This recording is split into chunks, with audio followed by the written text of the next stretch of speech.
मेरा नाम रीता है। बचपन में ही मेरे माता पिता का देहांत हो गया था। उसके बाद हमारे पड़ोस में एक अंकल रहते थे। उन्होंने मुझे अपने घर में रख लिया क्योंकि मेरा इस दुनिया में कोई नहीं था। उन्होंने मुझे अपनी बेटी की तरह पाला पोसा। जब मैं बड़ी हुई तो उनका हर काम मैं ही करने लगी। उनका बहुत बड़ा और ख़ूबसूरत घर था, लेकिन उस घर में सिर्फ वो अकेले ही रहते थे। मेरी उनसे पूछने की कभी हिम्मत ही नहीं हुई कि उनके परिवार वाले कहाँ रहते हैं। उन्होंने मुझे अपने घर पर रखकर मुझ पर बहुत बड़ा एहसान किया, और वो तो बहुत अच्छे थे और हर तरह से मेरा ख्याल रखते थे। वो मुझे कपड़े, पैसे, हर तरीके से मेरी मदद करते थे। इस घर में मेरे अलावा 2 नौकर और थे। मुझे यहाँ किसी चीज़ की कोई कमी नहीं थी। यहाँ इतने बड़े घर में एक स्टोर रूम था जिसमें किसी को भी जाने की इजाज़त नहीं थी। अंकल ने मुझे ख़ास तौर पर कह रखा था कि मैं उस कमरे की तरफ नहीं जाऊं, और वो स्टोर रूम ऊपर वाली मंजिल पर था। मैं हमेशा यही सोचती रहती थी कि पता नहीं इस कमरे में क्या है जो अंकल ने मुझे इस कमरे में जाने से मना कर रखा है। बल्कि उन्होंने तो ऊपर वाले फ्लोर पर जाने से ही मना कर रखा था। एक बार मैंने उनसे ऊपर वाले फ्लोर की सफाई करने की इजाज़त मांगी तो उन्होंने मुझसे कहा कि ठीक है, तुम ऊपर की सफाई कर लो, लेकिन स्टोर की तरफ मत जाना। मेरी उनसे पूछने की हिम्मत नहीं हुई कि आप मुझे उस कमरे की तरफ जाने से क्यों मना कर रहे हैं। उन्होंने मुझ पर बहुत बड़ा एहसान किया था, इसीलिए मेरी उनसे कुछ पूछने की हिम्मत नहीं होती थी। और मुझे ये भी पता था कि अंकल मुझ पर बहुत भरोसा करते हैं, और मैं उनका भरोसा तोड़ना नहीं चाहती थी, क्योंकि मुझे इस घर में किसी बात की कोई परेशानी नहीं थी। मुझे यहाँ कोई कुछ कहने वाला नहीं था। मैं यहाँ अपनी मर्ज़ी से खाती पीती और हर काम करती थी। मैंने अंकल को बहुत बार ऊपर वाले फ्लोर से आते हुए देखा था। शायद वो उसी कमरे में आते थे। कुछ दिन बाद अंकल को शहर से बाहर कुछ काम के लिए जाना पड़ा। उन्होंने मुझे अपने पास बुलाया और पूरे घर की चाबियां देकर कहा, तुम्हें पूरे घर का अच्छे से ध्यान रखना है, और ख़ास कर मुझसे कहा कि ऊपर वाले फ्लोर पर सफाई करने के लिए भी मत जाना। वो मुझे बचपन से देख रहे थे, इसीलिए उन्हें मुझ पर पूरा भरोसा था। यही वजह थी कि उन्होंने पूरे घर की चाबियां मेरे हवाले कर दी थीं। मैंने उनसे कहा कि ठीक है, आप फिक्र ना करें, मैं हर चीज़ का ध्यान रखूंगी। अब मैं घर में सिर्फ अकेली थी और मुझे हर बात की आज़ादी थी। मैं अपनी मर्ज़ी से जो चाहे कर सकती थी। घर में जहाँ चाहे, जिस कमरे में चाहे जा सकती थी। अंकल के जाने के बाद मैं सोच रही थी कि आखिर ऊपर स्टोर रूम में ऐसा क्या है जो ख़ास करके अंकल मुझे वहाँ जाने से मना करके गए हैं। अब तो मेरे पास पूरे घर की चाबियाँ थीं, और उन चाबियों में ऊपर के स्टोर की भी चाबी थी। मेरे दिल में बार बार यही ख्याल आ रहा था कि मैं ऊपर जाकर देखूं कमरे में क्या है, लेकिन मैं ये सोचकर घबरा गई कि अगर अंकल को पता चल गया कि मैं ऊपर वाले फ्लोर पर गई थी तो वो मुझे इस घर से निकाल देंगे। अंकल के और इस घर के अलावा मेरा कोई और सहारा नहीं था। फिर मैंने सोचा कि यहाँ तो मुझे कोई देखने वाला ही नहीं है। ड्राइवर तो अंकल के साथ चला गया और वॉचमैन भी घर के अंदर नहीं आता। मैं हिम्मत करके ऊपर जाने लगी। मैं सीढ़ी पर चढ़ते चढ़ते सोच रही थी कि हो सकता है कमरे में अंकल की कुछ बचपन की यादें हों और वो किसी के साथ शेयर करना नहीं चाहते हों, या फिर उनका कोई कीमती सामान हो, इसीलिए उन्होंने हमें कमरे में जाने से मना कर रखा हो। यही सोचते सोचते मैं स्टोर के सामने पहुंच गई और मैं 2 मिनट वहां खड़े होकर सोचती रही। लेकिन स्टोर का दरवाज़ा खोलते हुए मुझे डर भी लग रहा था। मुझे डर की वजह से बहुत पसीना आ रहा था। अचानक मेरे दिल में ख्याल आया कि अंकल मुझ पर इतना भरोसा करते हैं, इसी भरोसे के साथ वो सारे घर की चाबी मुझे देकर गए हैं। मैं उनका भरोसा कैसे तोड़ सकती हूँ? अगर उन्हें मेरी इस हरकत का पता चल गया तो उन्हें कितना अफसोस होगा। वो तो मुझे इस घर से ही निकाल देंगे। इस घर के अलावा मेरे पास रहने का कोई और ठिकाना भी नहीं है। ये सोचकर मैं नीचे उतर आई। अंकल को गए हुए 1 हफ्ता हो गया था। अंकल के आने में अभी कुछ दिन बाकी थे। मैंने सोचा कि क्यों ना ऊपर वाले फ्लोर की सफाई कर लेती हूँ, क्योंकि जब तक अंकल वापस आते तब तक ऊपर बहुत धूल जम जाती और मैं घर में अकेली भी थी। मेरा दिल नहीं लग रहा था। अंकल होते थे तो वो सारा दिन मुझसे कुछ न कुछ हल्का फुल्का काम करवाते ही रहते थे। मैंने सोचा कि ऊपर के फ्लोर की सफाई ही कर लेती हूँ। मेरा समय भी गुजर जाएगा और साथ में सफाई भी हो जाएगी। जब मैं ऊपर सफाई करने के लिए गई तो फिर से मेरे दिल में ख्याल आया कि मैं स्टोर खोल कर देखती हूँ। इस बार मैंने बिना देर किए एक चाबी स्टोर के ताले में लगाई। उससे स्टोर का ताला खुल गया। मैंने डरते डरते स्टोर के अंदर 2-3 कदम बढ़ाए। उसके बाद जो मैंने स्टोर में देखा वो देखकर मेरे पैरों तले ज़मीन निकल गई। मैं सोच भी नहीं सकती थी कि स्टोर में ऐसा भी कुछ होगा। मैंने जल्दी से स्टोर का दरवाज़ा बंद किया और मैं भागकर नीचे आ गई। मेरे अंदर इतनी हिम्मत नहीं थी कि मैं स्टोर के अंदर जाती। दरवाज़ा खोलते ही जो मंज़र मैंने देखा उससे मेरी रूह फना हो गई थी। मैं अभी तक डरी हुई थी और कांप रही थी। मेरा दिल ज़ोर ज़ोर से धड़क रहा था। मैं सोच भी नहीं सकती थी कि कमरे में ऐसा कुछ हो सकता है। मैं तो सोचती थी कि स्टोर में अंकल की कुछ पुरानी यादें होंगी या उनका कोई बहुत कीमती सामान होगा जो वो किसी को दिखाना नहीं चाहते। लेकिन मैंने जो कमरे में देखा वो तो कभी भी कोई नहीं सोच सकता। सब कुछ देखकर मेरी हालत बहुत ख़राब हो गई थी। घर में मैं बिल्कुल अकेली थी। मैं कुछ देर तक सोफे पर बैठकर यही सोचती रही। कुछ देर बाद मेरी हालत ठीक हुई तो मैंने पानी पिया। मैंने सोचा कि अगर अंकल को पता चल गया तो वो मुझे इस घर से धक्के मारकर निकाल देंगे। लेकिन जो कुछ मैंने देखा था मैं चुप नहीं रह सकती थी। मैं जानना चाहती थी कि आखिर ऐसा क्यों था। अंकल का घर बहुत बड़ा था। मैं ज़्यादातर अपने कमरे में ही रहती थी। मैं अंकल के कमरे में भी बहुत कम जाया करती थी। जब मुझे कुछ काम होता मैं तभी उनके कमरे में जाती, या जब वो मुझे किसी काम से अपने पास बुलाते तब मैं उनके कमरे में जाती थी। मैंने उनके कमरे को ठीक से देखा भी नहीं था, लेकिन मैंने स्टोर में जो कुछ देखा था अब मैं जानना चाहती थी कि अंकल आखिर कौन है, उनका बैकग्राउंड क्या है। मैंने सोचा अंकल के कमरे में जाकर देखती हूँ, कभी वहाँ मुझे कुछ मिल ही जाए जिससे मुझे सच्चाई का पता चल जाए। मैं अंकल के कमरे में गई और मैंने उनके कमरे की तलाशी लेनी शुरू कर दी। उनके कमरे की किसी भी दराज में लॉक नहीं लगा हुआ था। इस वजह से मुझे तलाशी लेने में बहुत आसानी हुई। अंकल शायद इस वजह से कहीं लॉक लगाकर नहीं गए थे, क्योंकि उन्हें मुझ पर पूरा भरोसा था।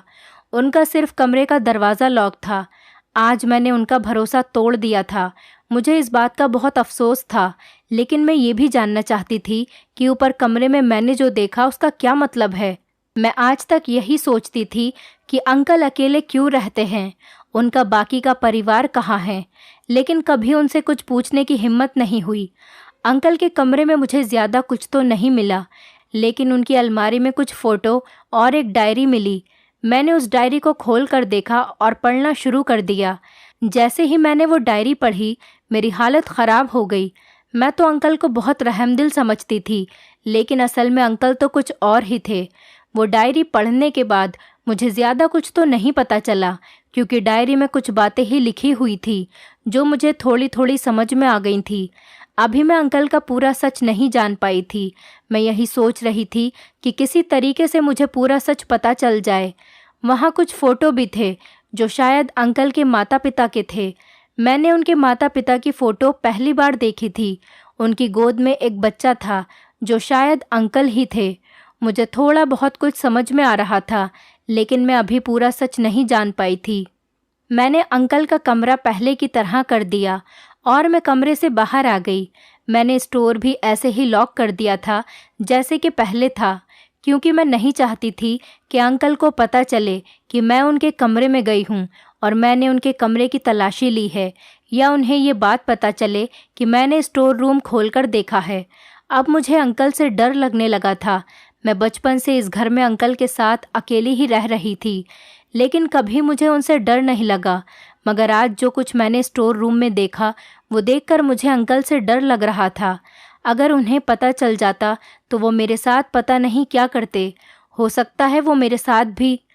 अंकल के वापस आने का समय हो रहा था और मेरे अंदर उनका सामना करने की हिम्मत नहीं थी, लेकिन फिर भी मुझे उनका सामना करना पड़ा। मैंने जल्दी से उनको खाना दिया और मैं अपने कमरे में आ गई। अब मैं यही सोच रही थी कि अंकल को पता चल गया तो वो पता नहीं मेरे साथ क्या सलूक करेंगे, कहीं वो मेरी जान ही न ले लें। मैं अपने कमरे में आराम कर रही थी। मेरे फ़ोन की घंटी बजी। जब मैंने फ़ोन उठाया तो अंकल बोल रहे थे। अंकल ने मुझे अपने कमरे में बुलाया था। ये सुनकर तो मेरी जान ही निकल गई। मैंने सोचा शायद अंकल को सारा सच पता चल गया है। मुझे बहुत डर लग रहा था क्योंकि मैं घर में बिल्कुल अकेली थी। ये सोचकर मुझे अंकल से खौफ आ रहा था। अंकल ने मुझसे कहा कि सर्दी बहुत है, मेरे लिए एक कप कॉफ़ी बना दो। ये सुनकर मेरी जान में जान आ गई। मैंने कॉफ़ी बनाकर अंकल के कमरे में भेज दी। अंकल ने मुझे फिर से अपने कमरे में बुला लिया और अपने पास बैठाया और पूछने लगे कि क्या तुमने मेरे जाने के बाद मेरे कमरे की तलाशी ली थी। उनकी बात सुनकर मेरी हालत ख़राब हो गई। मैं सोचने लगी कि उन्हें कैसे पता चल गया, लेकिन मैं उनके सामने खामोश सर झुकाकर बैठी रही और वो कहने लगे कि ऐसा क्या चाहिए था मेरे कमरे से जो तुम्हें मेरे पीछे मेरे कमरे की तलाशी लेनी पड़ी। किस चीज़ की ज़रूरत पड़ गई थी तुम्हें? क्या मैंने तुम्हारा ख्याल रखने में कोई कसर छोड़ दी थी? अंकल बहुत ही आराम से मुझसे पूछ रहे थे, लेकिन मेरे पास उनकी बातों का कोई जवाब नहीं था। मैंने उनका भरोसा तोड़ा था। तुम्हें क्या लगा था कि मुझे कुछ पता नहीं चलेगा? मैं अपने कमरे में घुसते ही समझ गया था कि किसी ने मेरे कमरे की तलाशी ली है। बोलो, आखिर तुम्हें क्या चाहिए था? मेरी सारी दराज़ें चेक की, मेरा सारा सामान उलट पुलट कर दिया। मैंने सोचा मैंने तो सारा सामान ठीक से रखा था, फिर अंकल को कैसे पता चला? तब फिर अंकल ने मुझे बताया कि मैं अपना सारा सामान बहुत अच्छे से रखता हूँ। मुझे कोई भी चीज़ इधर उधर पसंद नहीं। शायद तुम जल्दी में मेरा सामान ठीक से रखना भूल गई थी। अंकल बहुत गुस्से में थे, लेकिन फिर भी मुझसे नरमी से बात कर रहे थे। वो मुझसे सवाल पर सवाल किए जा रहे थे, लेकिन मेरे पास उनके सवालों का कोई जवाब नहीं था। आखिर मैंने उन्हें बता ही दिया। मैं ऊपर वाले फ्लोर पर सफाई करने गई थी। मेरी नज़र स्टोर रूम पर पड़ी तो मैंने अपना शक दूर करने के लिए स्टोर रूम को खोलकर देखा। जैसे ही मैंने स्टोर का दरवाज़ा खोला तो मेरी जान निकल गई। इसी वजह से सच जानने के लिए मैंने आपके कमरे की तलाशी ली। मुझे लगा हो सकता है आपके कमरे में मुझे कोई ना कोई सुराग मिल जाए जिससे मुझे पूरा सच पता चल जाए, लेकिन आपके कमरे में मुझे कुछ भी नहीं मिला। जो कुछ भी मैंने ऊपर देखा उसके बाद अगर मैं खामोश रहती तो वो मेरे लिए पाप होता। मुझे आपके कमरे में सिर्फ एक डायरी और कुछ फ़ोटो मिले थे, जिसे देखकर मैं सोच में पड़ गई। मुझे समझ नहीं आ रहा था कि आपने ऐसा क्यों किया। क्या कोई आदमी किसी के साथ ऐसा भी कर सकता है? मैं तो आपको बहुत नेक समझती थी, लेकिन आप तो कुछ और ही निकले। मैं कभी भी आपके बारे में ऐसा नहीं सोच सकती थी। मुझे अंकल से बहुत डर लग रहा था, लेकिन फिर भी मैंने उन्हें सब कुछ कह दिया। ज़्यादा से ज़्यादा वो मुझे इस घर से निकाल देते, लेकिन जो भी मैंने ऊपर देखा उस सब के बाद मैं खामोश नहीं रह सकती थी। अंकल मेरी बात सुनकर गुस्सा होने के बजाय मुस्कुराकर मुझे देखने लगे और मुझसे कहने लगे, जानकर खुशी हुई कि तुम्हें सही और गलत का फ़र्क मालूम है। तुम्हें पता है कि क्या सही है और क्या गलत है। अगर तुम्हें सच जानना था तो तुम मुझसे पूछ लेती। तुम्हें इस तरह मेरे पीछे मेरे कमरे की तलाशी नहीं लेनी चाहिए थी। मैंने तुम पर भरोसा किया था, तुमने मेरे भरोसे को तोड़ दिया। तुम्हें सच ही तो जानना था ना? तो ठीक है, आज मैं तुम्हें सारा सच बताता हूँ और फिर तुम जान लोगी कि तुमने जो देखा वो सही था या फिर गलत। मैं सिर्फ 4 साल का था जब मेरे पिताजी का देहांत हो गया था।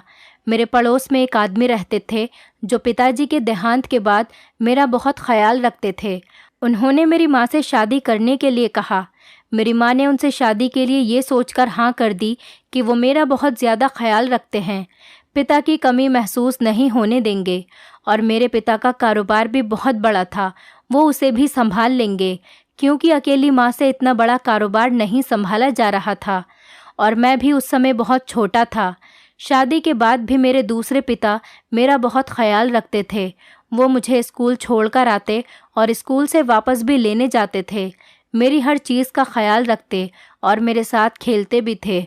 मैं भी उनके साथ बहुत खुश रहता था। उन्होंने पिताजी का पूरा कारोबार संभाल लिया था। मेरी माँ भी उनके साथ बहुत खुश थी, लेकिन मेरी माँ का और उनका साथ कुछ ही दिनों का था। शादी के 1 साल बाद ही मेरी माँ का हार्ट अटैक से देहांत हो गया। मेरे पिताजी ने अपनी मौत से पहले ही अपनी वसीयत बना दी थी, जिसके मुताबिक सब कुछ मेरे नाम पर था। जब मैं 18 साल का होता तो पिताजी का सब कुछ मेरे नाम में हो जाता। मेरी माँ के नाम में भी ज़्यादा कुछ नहीं था, सिर्फ एक घर और कुछ जायदाद थी जो कि उन्होंने मरने से पहले अपने दूसरे पति के नाम कर दी थी। अब जब तक मैं 18 साल का नहीं होता तब तक इस सारी जायदाद की देखभाल की जिम्मेदारी मेरे दूसरे पिता की थी। मेरी माँ के देहांत के बाद ही मेरे दूसरे पिता ने अपना रवैया मेरे साथ बदल लिया। उन्होंने मेरा स्कूल जाना भी बंद करवा दिया और मुझे कमरे में बंद रखते थे। मुझे खाने पीने को भी नहीं देते थे।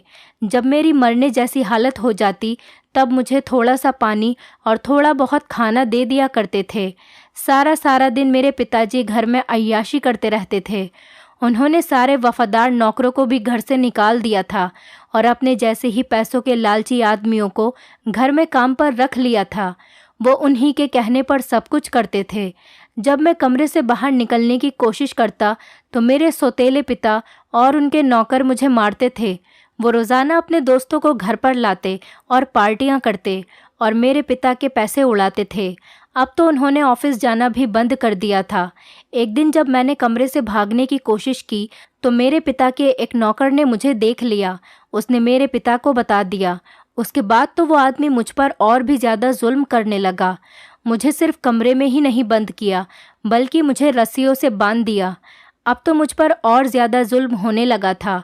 एक दिन मेरे पिता ने मुझे बताया कि मेरी माँ अपनी मौत नहीं मरी है बल्कि उन्होंने ही उसे मारा है। उन्होंने मेरी माँ को कोई ऐसी दवाई दी थी जिसकी वजह से उन्हें हार्ट अटैक हो गया था और वो मुझे छोड़कर चली गईं। मेरे सौतेले पिता ने मुझे बताया कि उसने ये सब कुछ मेरे पिता की जायदाद पाने के लिए किया था। वो मेरा ख्याल इसीलिए रखता था ताकि मेरी माँ उससे शादी कर ले और बाद में वो उसे और मुझे मारकर सारी जायदाद हथिया सके। लेकिन मेरी माँ के मरने के बाद पता चला कि सारी जायदाद मेरे नाम पर है। वो तो मुझे भी मारना चाहता था, लेकिन 18 साल से पहले अगर वो मुझे मार देता या मुझे कुछ हो जाता तो सारी जायदाद ट्रस्ट को चली जाती। उसके हाथ कुछ भी नहीं लगता, इसीलिए उसने मुझे अभी तक जिंदा रखा था। लेकिन ऐसा जिंदा रहना मौत से भी बदतर था। वो ये भी चाहता था कि मैं पागल हो जाऊं, क्योंकि इस हालत में सारी जायदाद सिर्फ उसके हाथ लगती। अब तो उसके जुल्म की वजह से मेरे दिमाग ने भी काम करना बंद कर दिया था। शायद मैं पागल ही हो जाता और अगर बच जाता तो 18 साल के बाद वो ज़बरदस्ती सारे पेपर पर मुझसे साइन करवाकर मेरा मर्डर कर देता। मेरी हालत बहुत ज़्यादा ख़राब हो चुकी थी। मैं घर के सारे नौकरों से और अपने पिता के दोस्तों से हाथ जोड़कर विनती करता कि मुझे यहाँ से जाने दें, लेकिन कोई भी मेरी बात नहीं सुनता। उल्टा मेरा मजाक उड़ाते थे और मुझे पागल कहकर चिढ़ाते थे। कुछ सालों तक तो मैं ऐसे ही एक कमरे में बंद रहा। मुझे सिर्फ इतना ही खाने पीने को दिया जाता था जिससे कि मैं ज़िंदा रह सकूं। एक बार एक नौकर जब मेरे पास खाना लेकर आया तो उसने मुझसे पूछा कि तुम कौन हो और यहाँ पर ऐसे कैसे रह रहे हो। मैंने उससे पूछा कि तुम कौन हो, मैंने तुम्हें यहाँ पर पहली बार इस घर में देखा है। उसने मुझे बताया कि वो नया नौकरी पर आया है। फिर मैंने उसको अपनी सारी कहानी बताई। उसे सुनकर उसे बहुत अफसोस हुआ। उसने मुझसे कहा कि तुम फिक्र मत करो, मैं तुम्हारी ज़रूर मदद करूँगा। कोई आदमी इतने छोटे बच्चे पर इतना जुल्म कैसे कर सकता है, वो भी सिर्फ जायदाद के लिए। तुमने इतना कुछ बर्दाश्त किया है, भगवान तुम्हारे साथ ज़रूर कुछ अच्छा करेगा। एक दिन जब मेरे सौतेले पिता शहर से बाहर गए हुए थे तो उस नौकर की मदद से मैं घर से भागने में कामयाब हो गया। उसके बाद वो नौकर मुझे अपने गांव ले गया। उसने मुझे अपने साथ ही रखा। जब मैं 18 साल का हो गया तो मैं अपने पिता के वकील के पास चला गया। वो मेरे पिताजी के दोस्त थे, इसलिए मुझे देखकर बहुत खुश हुए और उन्होंने मुझसे पूछा कि मैं ज़िंदा कैसे हूँ। मैंने उन्हें सारी बात बताई तो उन्होंने जायदाद मुझे वापस कराने में मेरी मदद की। जब मेरे सौतेले पिता को पता चला तो उसने सबके सामने हाथ जोड़कर मुझसे माफ़ी मांगने का ड्रामा किया। मैंने उसको सबके सामने माफ़ कर दिया और मैं उस आदमी के साथ अपने घर वापस आ गया। लेकिन मेरे दिल में उसके लिए नफ़रत ख़त्म नहीं हुई थी। मैं चाहता था कि उसे अपने किए की सज़ा मिले, लेकिन मेरे पास उसके पापों का कोई सबूत नहीं था। उनकी वजह से मैं अपनी पढ़ाई भी नहीं कर पाया था और मैंने अपना बचपन भी खो दिया था। इसी की वजह से मेरी माँ इस दुनिया से चली गई। मैं एक ऐसे आदमी को कैसे माफ़ कर सकता था जिसने मुझसे सब कुछ छीन लिया था, वो भी सिर्फ जायदाद की खातिर। मैं तो उससे इतना प्यार करता था। अगर वो मुझसे प्यार से जायदाद मांगता तो मैं खुशी खुशी सब कुछ उसके नाम कर देता, लेकिन उसने मेरे और मेरी माँ के साथ इतना बड़ा धोखा किया जिसके लिए मैं उसे कभी माफ़ नहीं कर सकता। तुमने ऊपर स्टोर रूम में जिस आदमी को रस्सियों से बंधा हुआ देखा है, वो मेरा सौतेला पिता ही है। जो उसने मेरे साथ किया, उसके बाद उसे सज़ा मिलनी ज़रूरी थी, लेकिन मैं उसकी तरह जालिम नहीं हूँ। मैं उसे समय पर खाना भी देता हूँ और पानी भी पिलाता हूँ और उस पर कोई जुल्म भी नहीं करता। बस मैंने उसे रस्सियों से बांधकर कमरे में बंद करके रखा है। जब तक मेरी माँ जिंदा थी, उसने मेरे साथ बहुत अच्छा सलूक किया, क्योंकि वो जानता था कि वो कुछ दिनों बाद मेरी माँ को मार देगा, और उसने ऐसा ही किया। वो तो मुझे भी रास्ते से हटा देता अगर नौकर मेरी मदद नहीं करता और मुझे अपने साथ नहीं रखता। अब जब तक वो जिंदा है, मैं उसे ऐसे ही कैद में रखूँगा। मैं तो एक बिन माँ बाप का बच्चा था। अगर वो मेरे साथ अच्छे से रहता, मुझे अपनी औलाद समझकर रखता, तो मैं उसके लिए अपनी जान भी हाजिर कर देता। लेकिन सिर्फ जायदाद के लालच में आकर उसने मेरे और मेरी माँ के साथ बहुत गलत किया, जिसकी सज़ा उसे मिल रही है और जब तक वो जिंदा है मिलती रहेगी। दोस्तों, उम्मीद करती हूँ आपको हमारी कहानी पसंद आई होगी। कहानी पसंद आई है तो वीडियो को लाइक करें, चैनल पर नए हैं तो चैनल को सब्सक्राइब करें और हाँ, नोटिफिकेशन बेल को ज़रूर दबाएं ताकि अगली अपडेट सबसे पहले आपको मिले।